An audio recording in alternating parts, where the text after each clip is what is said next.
Hi there, Rissy here with another episode of Rissy's Room. And you may be able to tell by my t-shirt that this is another book that I'm going to read with you in collaboration with the Audubon Naturalist Society. Yes, indeed. And this is part of our winter theme. The book today is called Where Does Garbage Go? And it was written by Paul Showers and illustrated by Randy Tuning.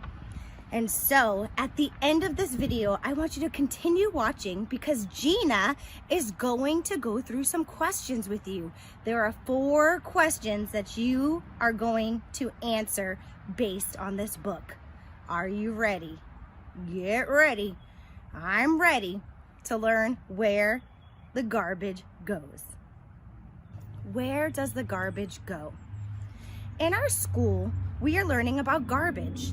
Last week, our teacher told us about the way things used to be and what we can do to create less garbage and help our environment. Oh, and look on the board. There are some questions.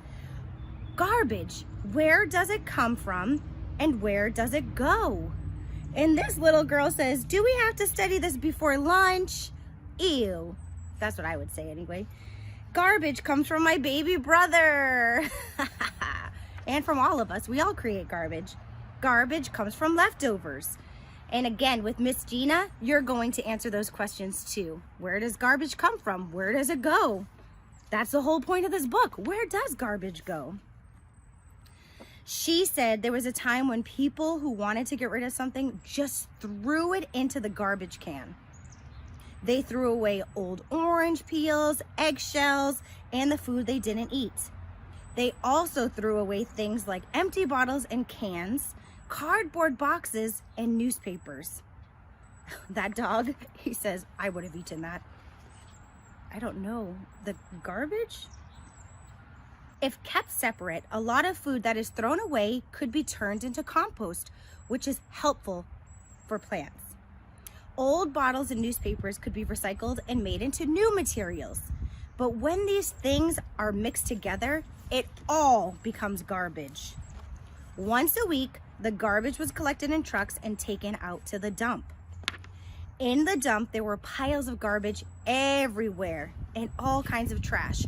Old tires, broken bottles, tin cans, old newspapers, and broken chairs and sofas. In summer, the food that was thrown out rotted and made a terrible stink. Ew. Rats came to eat it. Millions of flies buzzed around. The dump was a great big mess. At one time, New York City used the ocean for its dump. It loaded its waste on flat boats called barges. Tugboats pulled the barges out to the sea and the waste was dumped overboard.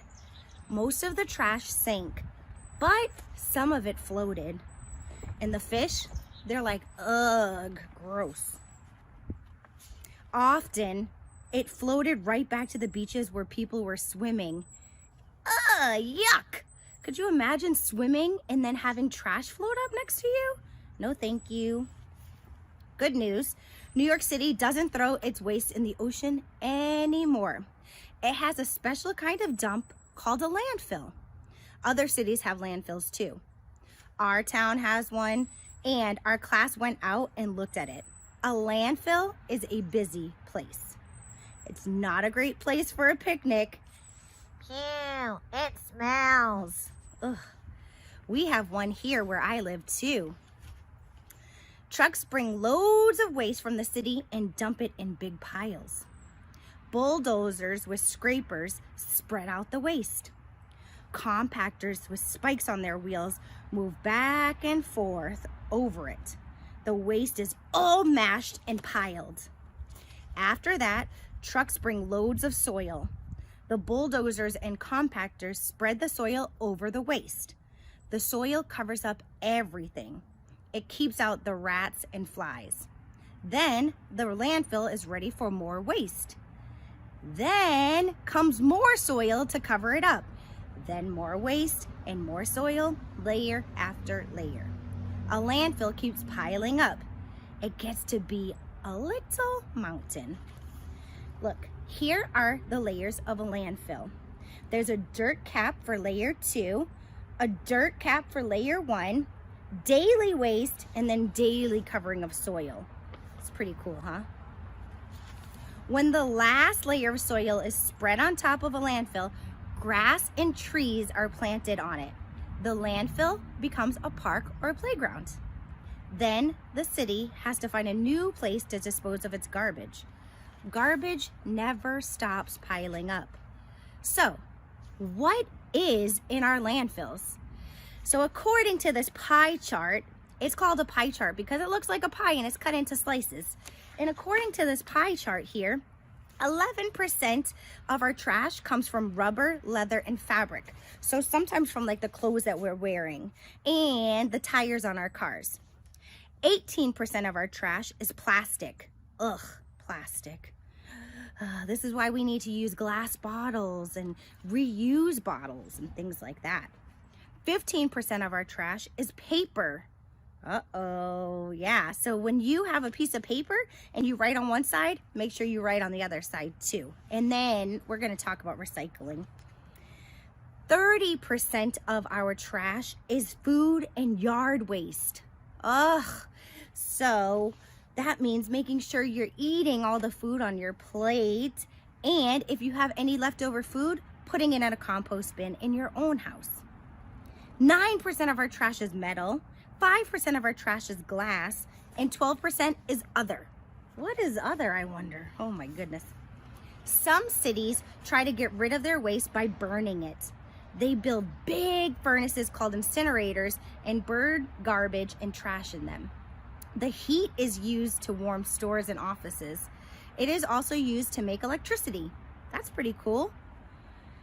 When incinerators burn our trash, they don't really get rid of everything. Womp womp. There is leftover ash that still has to go to a landfill. Sometimes this ash is toxic or harmful, and sometimes the smoke from the incinerator pollutes the air with harmful gases. Let's find out how this incinerator works, shall we?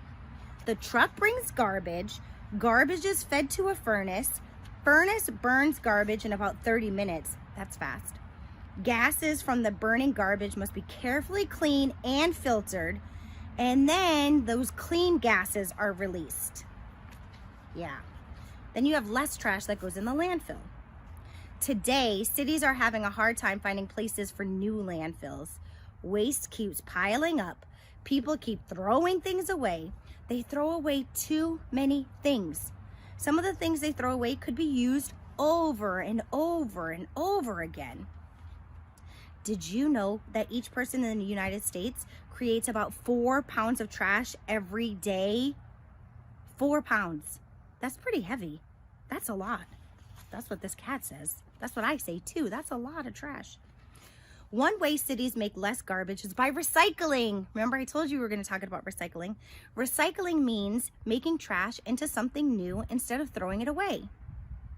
Almost half of the trash we throw away could be recycled. Look for this symbol, the one with the triangles, like that, with the arrows. Look for that symbol on glass, metal, paper, and plastic containers that can be recycled. My family tries to recycle as much as it can. We turn old fruits, vegetables, and grass clippings into compost for our yards. We keep garbage like glass bottles, aluminum cans, newspapers, and foil separate from the food waste. When we put the cans and bottles at the curb, we pile old newspapers beside them. We flatten our cardboard boxes and pile them next to the newspapers to be picked up for recycling each week. When the garbage truck comes, it fills up only the garbage and takes it out to the landfill. Other trucks come for the bottles and cans and newspapers. Those things don't go to the landfill anymore. Our city sells them to factories and mills for recycling. Now let's find out what happens when it goes to the recycling place. So, paper mills chop up old newspapers and turn them into new paper. How cool is that? The paper is shredded into a pulp. The pulp is washed and bleached. The water is drained from the pulp, and the paper is dried and rolled. So cool. Aluminum factories take aluminum cans and foil and melt them to make new cans and rolls of foil. So the cans are chopped, The decoder takes off paint from metal scraps with hot air. Scraps are melted in furnace, and then the melted aluminum is poured into new molds. And then to recycle glass, glass bottles are ground up and melted to make new glass bottles and jars. That's pretty cool. Some bottles are sterilized and reused. Other bottles are crushed. Glass is melted in a furnace. Gobs of molten gases are poured into molds, and then blown in air cools the glass. So cool. Even plastic can be recycled, but make sure you know what number plastics. A lot of places, it's only plastics 1 through 5. That's not on the pages of the book. I just know that and wanted to share. So, even plastic can be recycled. Plastic factories chop it up and turn it into things like flower pots and park benches. So the plastic is chopped into bits, the bits are washed and dried, and then the plastic is melted and poured into a new mold. So here's a question that I think Gina is gonna ask you too. What are we doing to help the environment? Some things that this class said, we're separating our trash and recycling. We put our food scraps in the compost heap. That's from Tiffany. I made a toy for my dog out of old socks. Thanks, Lisa. My family gives all our old clothes to the thrift store. Daryl said that. My mom started a recycling program for paper at work. Let's start one here. That's a good idea, Chris. John carries a lunchbox instead of a bag he'd throw away. And I don't know about you, but I carry reusable bags to the store so we don't need to take the plastic ones. So I have this bag like this. Our teacher says recycling is a good start, but we must do more. We must stop making so much waste. We must stop throwing so many things away. We need to find ways to use things over and over and over and over and over and over and over and over and over again. That's what we have done at home. We used to bring our groceries home in plastic and paper bags.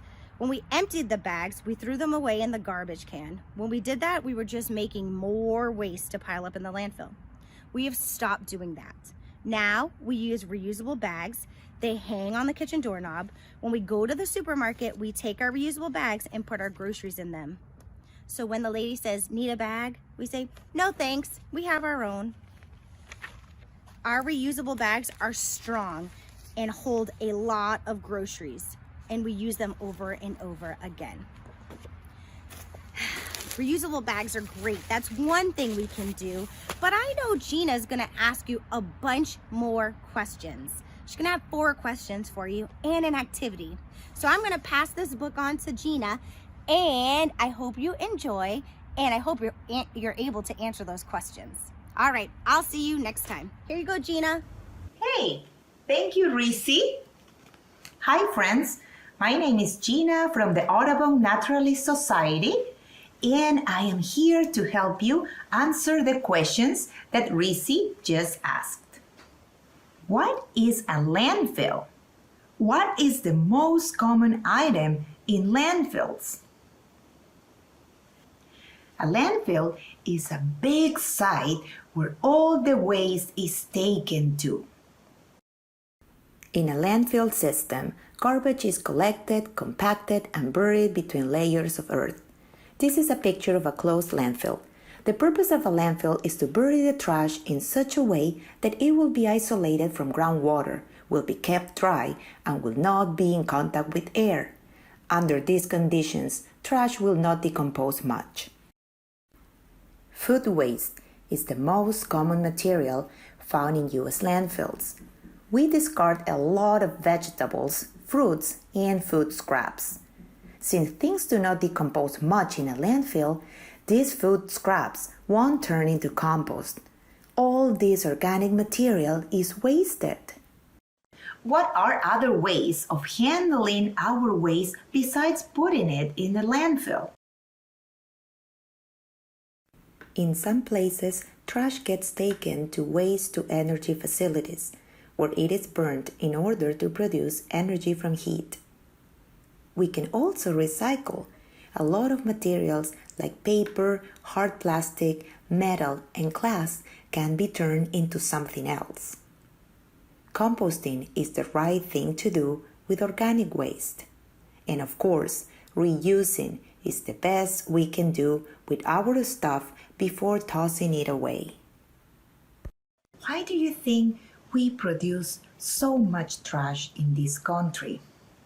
We buy a lot of stuff. We buy too many things that we don't really need, like straws or bottled water. Another reason is convenience. We use a lot of single-use plastic items for convenience.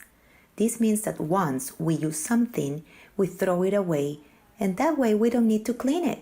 The problem is that the pollution that these items produce definitely outweighs the convenience that they give us. Our last question is for you to think now. How can you reduce your trash production? And this is going to be our activity for today. We're going to think about one item that we can use less of. Here are some ideas. We can use less plastic if we take our own reusable bags to the supermarket. Or how about, instead of buying all those plastic bottles, get a reusable water bottle? Would you like to give composting a try? Straws, we don't really need them, so let's stop using them. Or as an alternative, get metal straws that will last you a lifetime. Now, I would love to hear what is that item that you will use less of. Share your ideas in the comments, and I'll see you next time.